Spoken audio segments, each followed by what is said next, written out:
can go. We're recording now. Thank you. This is a meeting of the Board of Zoning Adjustment. Tonight, we have one item, and that we don't need an order because it is the first and only item. Staff on an item will present first and the applicant second. Next, the public will be invited to comment. Then the board will discuss. We usually review the voting rules after you go through the rules of decorum. So Thomas, back to you. Thank you, Jill. I'm just going to go ahead and share this PowerPoint really quick and go over some rules for our public participation section.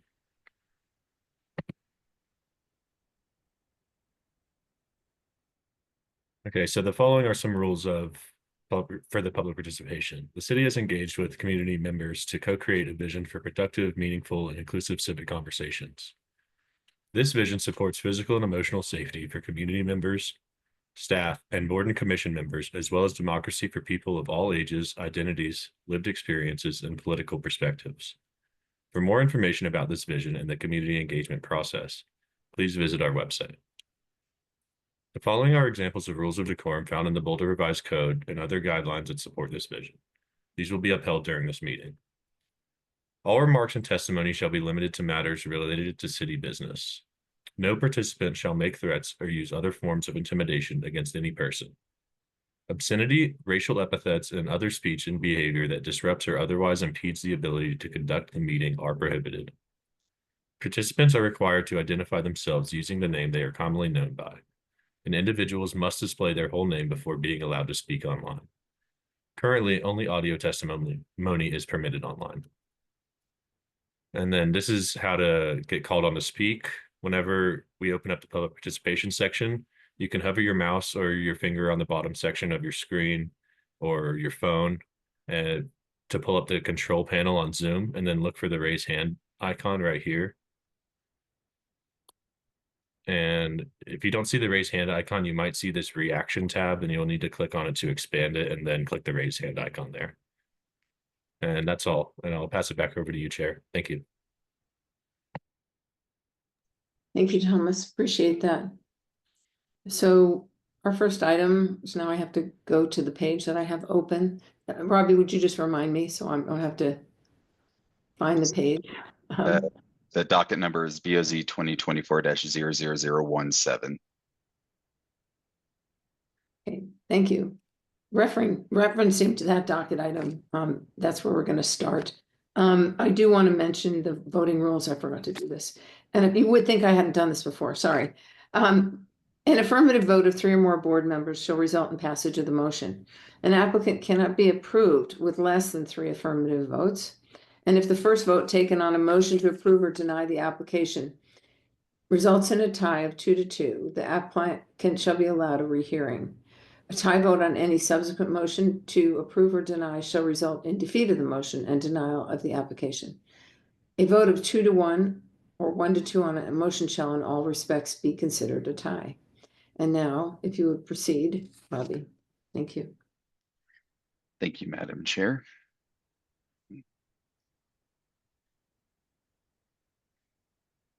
And up on the screen, you should see our one and only item, variance item for tonight.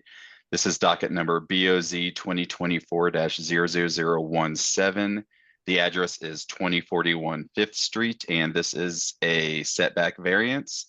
As part of a proposal to remodel the historic home, including a roughly 42 square foot expansion at the front entrance, the applicant is requesting a variance to the side adjacent to street equals front north setback standards for a principal structure in the RL1 zoning district. The resulting north setback from the addition will be approximately 10.3 feet, where 25 feet is required due to the adjacency rule, and approximately 10.2 feet exists today from the closest point of the north face of the existing home. Section of the land use code to be modified, section 971, Boulder Revised Code 1981. And up on the screen, you can see the location of 2041 5th Street. And this is a corner lot, and I'll show an image here in a second that provides a little more clarity. But due to what we call the adjacency rule, which is when you have a non-front yard side yard that is adjacent to your neighbor's front yard, you essentially have a second front yard.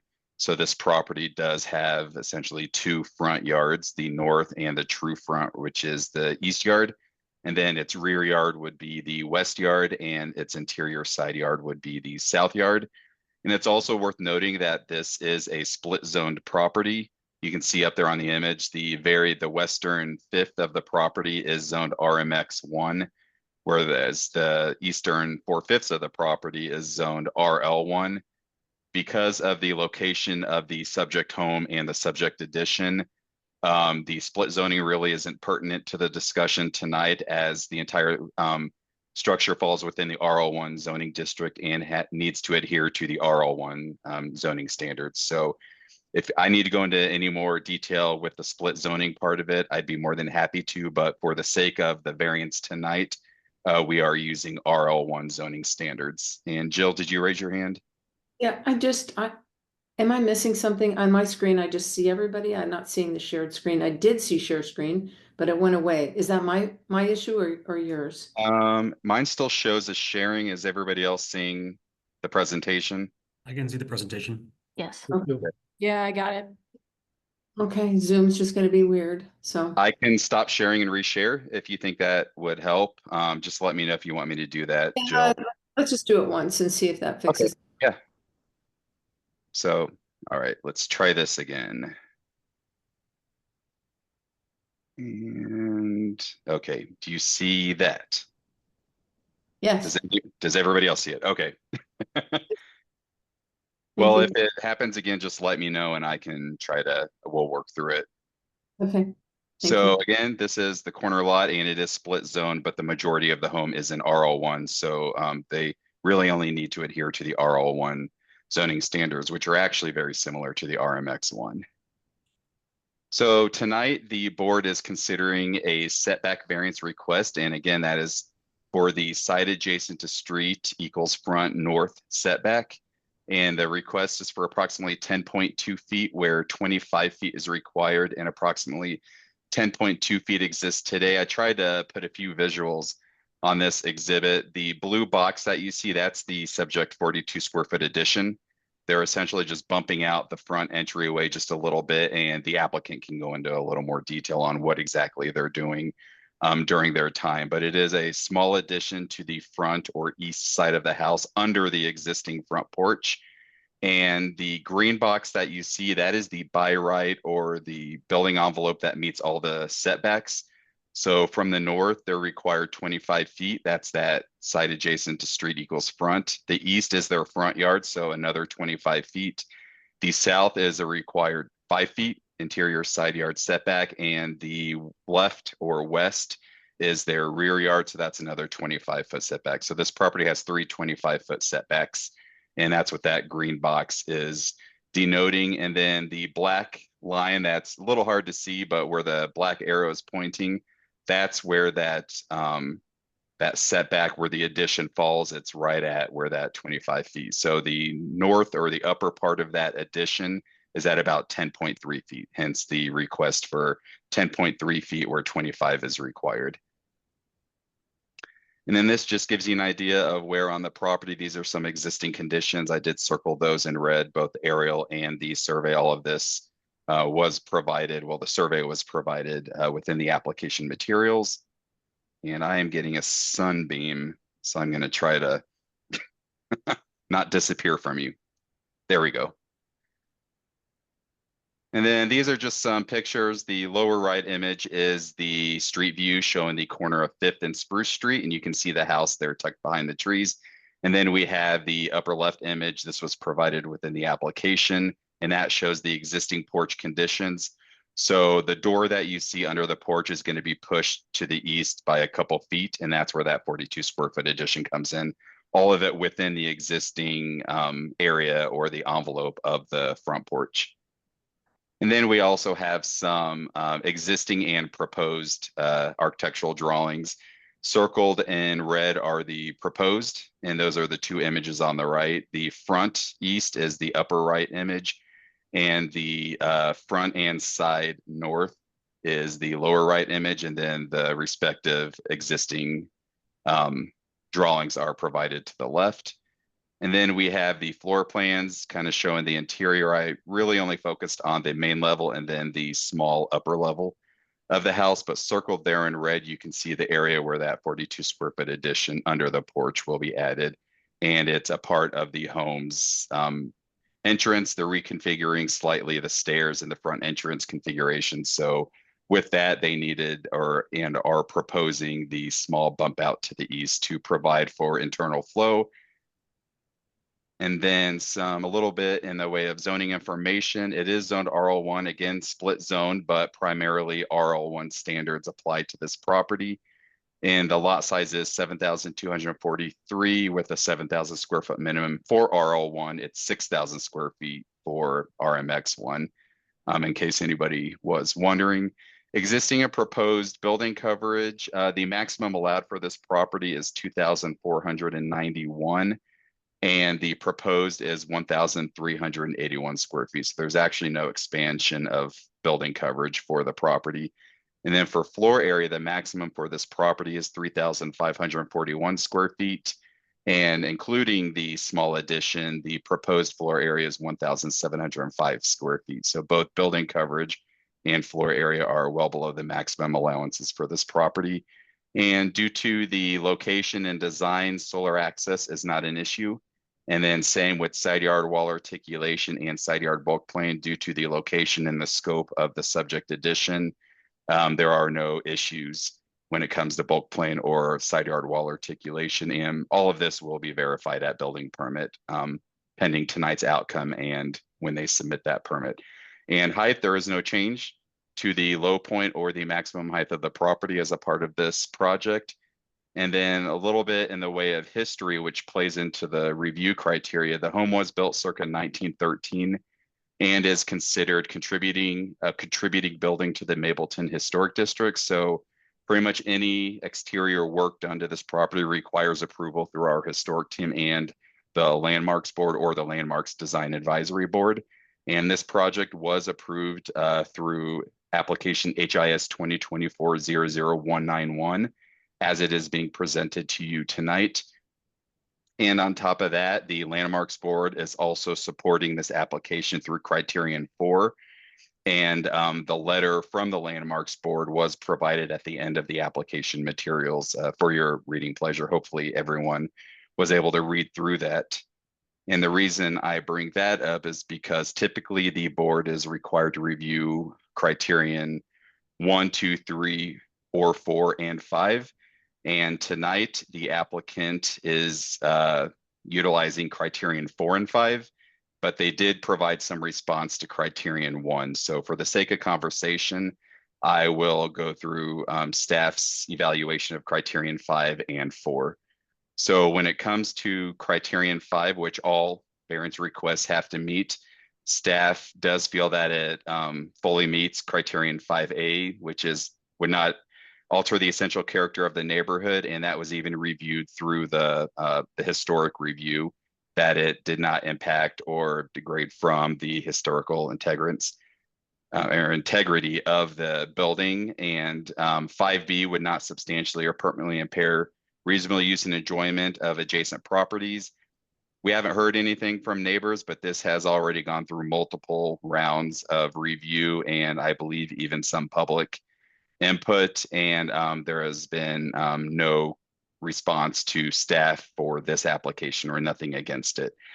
And then 5C would be the minimum variance to afford relief given the scope of the work and the fact that they're just wanting to kind of reconfigure the interior to provide better flow of the inside, and why it is that size. Staff does feel that it's an appropriate and even minimal request in front of the board. So we do feel that 5C is being met and then would not conflict with the solar access regulations. We do feel based on the scope and the location, as already mentioned, that solar will not be of issue.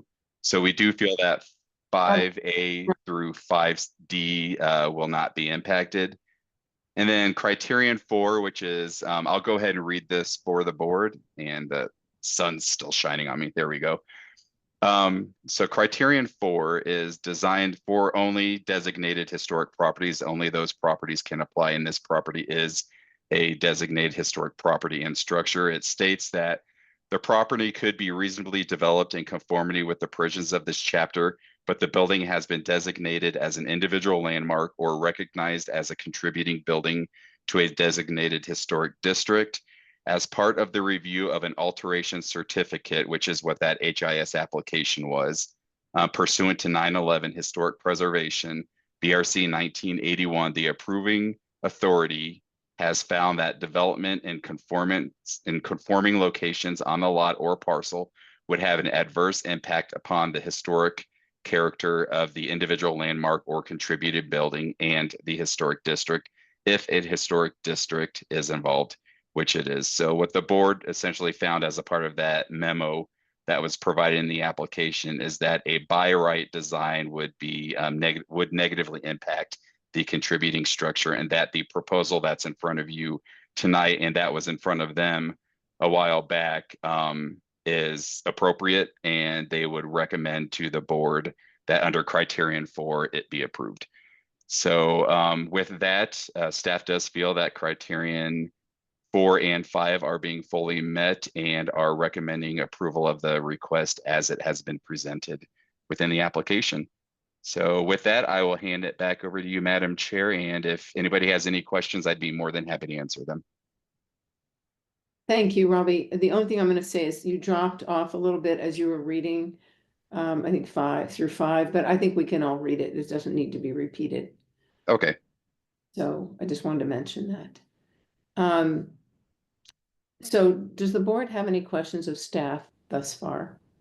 It looks like I'm frozen, actually. I've been wondering about that. I'll stop my video and come back. But any questions? There we go. I'm getting head shakes. So it's time then for the applicant to present. It sounds like the applicant is here. Thomas, can you make arrangements for that, please? Sure. I think Sam Austin is presenting. Does that sound right, Robbie? You're muted, Robbie. That is correct, Thomas. And then I'm not sure if Buffy is here as well, but I've also been working with Buffy on this. So, but definitely Sam. We're here. Yep, it's both of them.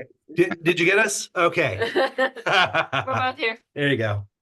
Welcome. And for the record, as you start, would you please say your names and your address for the Yeah, record? Samuel Austin. I'm the architect. My address is 1701 15th Street, Unit A. Thank you. And this is I'm Buffy Andrews. I'm on the north end of town at 1536 Easy Rider Lane. Thank you. And the floor is yours. I don't really have a lot to add. I guess I would just add that what we're doing is we're trying to build a conforming stair inside the building. And so we've gone through this process with historic, and that has resulted in the wall being where it is, because the stair is overly steep and the treads are overly narrow. We need to add some treads, some risers and wider treads, and that eats up about 3 feet on the inside. So to get this is the minimum way to create a comfortable stair that complies with the current code. So that's why we're doing it. And in any questions you might have for me, please feel free to ask. Thank you. Thanks, Sam. Does the board have any You're welcome, questions? Jill. Any board members who have questions for the applicant? I'm thinking that everyone is seeing this as pretty straightforward. So All right. I don't think we need to belabor it. But we do have to offer if there's any member from the public here that would like to comment, now is the time. Anyone else here, Thomas? I think we just have Jackson in the audience, who's a member of our staff, and then we have Shaw Thomas, who is that? Are they with the applicant team? Yes, he's the owner. Okay, well then I don't believe that we have anybody from the public in attendance, Jill, but we could still offer up the opportunity for people to raise their hands if there does happen to be anybody here that I'm just not seeing. But I think we're good to move on. Thank you. Thank you very much. Accordingly, the public hearing is closed. And there was no public comment, but it is now open to the board for discussion. And usually we have members speak first. If there's nothing you have to say, please just say for the record, I'm good, or something like that. So who wants to start? I would say it clearly meets criteria 4 and it meets all the items in criteria 5. And so I'd be in favor. It's very straightforward. Thank you, Drew. Katie? I agree. It seems pretty straightforward and I don't really have any additional questions or comments. Thank you. Ben? I concur. Okay. And likewise, I concur. So may I have a motion, please? I mean, I don't think we need Make a to do motion to approve BOZ 2024-00017. Second. Thank you. I'll ask around for those of you in favor. So Drew, Aye. Katie, Aye.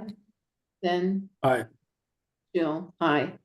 So your submission has been approved and you can proceed. Thank you for your time this evening and hope that it benefits the homeowner. Thank you. Thank you, Thank guys. you. We appreciate you. Have a great And night. Thank you. we'll check out now if that's okay. Yes, you may. Thank you. All right. Thanks, guys. Talk to you later. Bye. So we're going to be short and sweet tonight, it looks like. We have just to ask about minutes, we have the minutes in, do we have 2 sets of minutes? Or just one? It just seemed like they were long. We just have one. Just one, okay. So unless anybody noticed something in the minutes that are a problem, is everybody good? Yep. Yep. Okay, thank you. May I have a motion to approve the minutes, please? I make a motion to approve the minutes from the October meeting. Thank you. I'll second that motion. All those in favor, Drew? I abstain. I wasn't there. Thank you. Okay, it's good for the record. Katie, Aye. Ben, Aye. and Jill, aye. The minutes have been approved. So are there any matters from the board that need to be brought to the attention of the rest of the board? A hearty thank you to Erin Poe for her 25 years of service to the city. We're gonna miss 5 Erin. years. Wow. Thank you. I second that, Ben. Thank you so much. It's been a pleasure.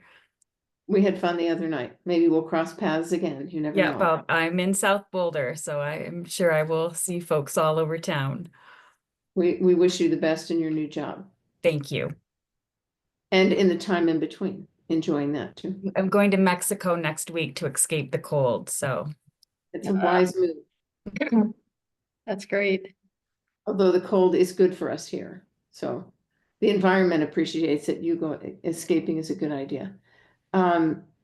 So speaking of which, do you have any matters for us? Whoever's speaking, I don't know. Are you in charge today and Deshauna will be in charge next week or next month? Deshaun is in charge tonight. Okay. I was very lucky to have such a smooth introduction, but I don't have any matters on behalf of the city attorney's office to report out. Thank you and welcome, Deshauna. We'll look forward to working with you in the future for as long as I'm here, which may not be that long. We'll see. How about you guys, Robbie?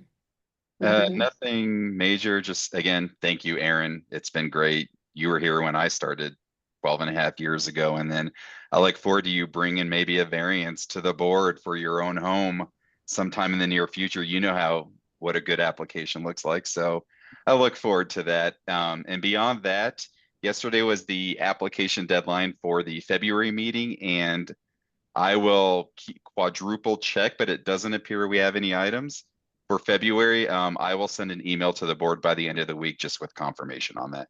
And that way, everybody, including Nikki, knows kind of the status. But it doesn't appear we're going to have a February meeting unless there's another reason to have one. So stay tuned. I'll send a confirmation. And that's it from staff. Robbie, let me just clarify with you. So the board has how many openings? One, and your term is up this Right. year. And so that all happens between January and March, right? Applications, I think, Thomas, correct me if I'm wrong, are open until the end of this month. Staff is working with those who handle all of this in February. So I believe in February into March, we'll kind of know the status of that. So applications are still open if you know anybody or want to reapply. Wink, wink. I believe you have until the end of the month to do it. And then I think the new terms start in April or May. Thomas, feel free to add on to that or correct me if needed. So still a little bit of time. We still have a few more months until your term is up, Jill. I thought it was up in March, which might mean that I might not see everybody, but sounds like, In April, I believe. So I think you have until at least March. sounds good. And I think we're finished then. I'll let everybody go. We'll adjourn the meeting and we'll see you in March. Enjoy February. Yes. You too. Bye, everyone. Bye, Erin. Thanks. Bye, Aaron. Take care. Bye-bye. Thanks, everyone. Bye.